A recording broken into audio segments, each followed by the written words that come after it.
All right, another soccer activity that you could do, and you could probably do it even inside a house as long as you're not kicking hard, is soccer bowling. I'm gonna use my water bottle as my bowling pin, soccer ball. You can use any other kind of ball as well. So we'll just put it down.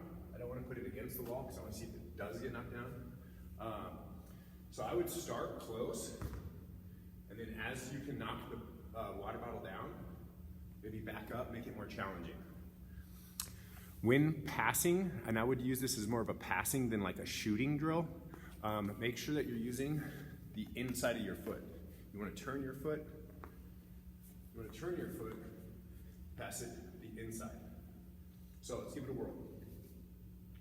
All right. So for me, that was a little easy. So then to make it more challenging, we just want to back up more. I'll do it as far as I can in the camera. There we go. All right. And there you have soccer bowling.